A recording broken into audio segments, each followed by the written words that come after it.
Then the angels will call to the believers. So the angels grab them as well. And they come to Allah subhanahu wa ta'ala. In a hadith it says that Allah will say to them, come closer. He will say, Abdi udnu minni, my servant, come closer to me. There are some special servants from Allah subhanahu wa ta'ala will say to them, udnu minni, come closer to me. That servant keeps coming closer and closer and closer until finally the nur covers him, the hijab covers him, and there is between him and Allah a veil, a different type of veil. No angel can hear or see, only between him and Allah. Allah subhanahu wa ta'ala speaks to them. In a speech, Allah's speech, we know that Allah subhanahu wa ta'ala has a speech. He told us this in the hadiths and in the ayat. He speaks, He has a speech, but we don't know what this speech is like. لَيْسَ كَمِثْلِهِ شَيْءٍ وَهُوَ السَّمِيعُ الْبَصِيرُ. There is nothing like Him, and He hears and sees all things.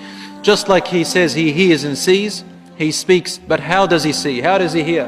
It's not like us. In a manner that befits Him, He knows subhanahu wa ta'ala. We accept it as it is. And Allah says to him, Abdi, look at your records. And he sees sins.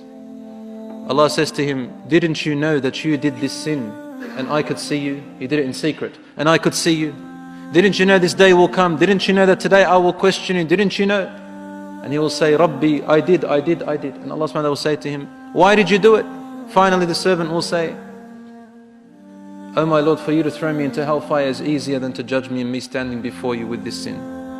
So then he looks at the other, next page. He sees another sin, worse than the other one. Same thing happens. Then he looks and there are worse sins, and sin keeps growing.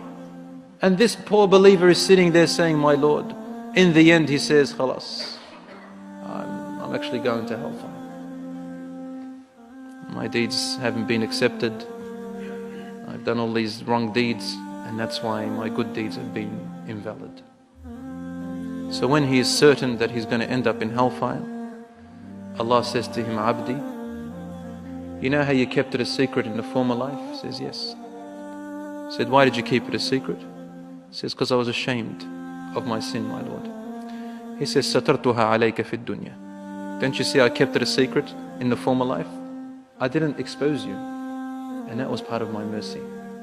وَالْيَوْمَ أَسْتُرُهَا عَلَيْكَ. And today, I will keep it a secret. I will not expose it. In one other hadith, Allah subhanahu wa ta'ala says to some of them, you knew a fault of your brother and you covered it. Today, I will cover yours. He turns the page and he sees his first good deed.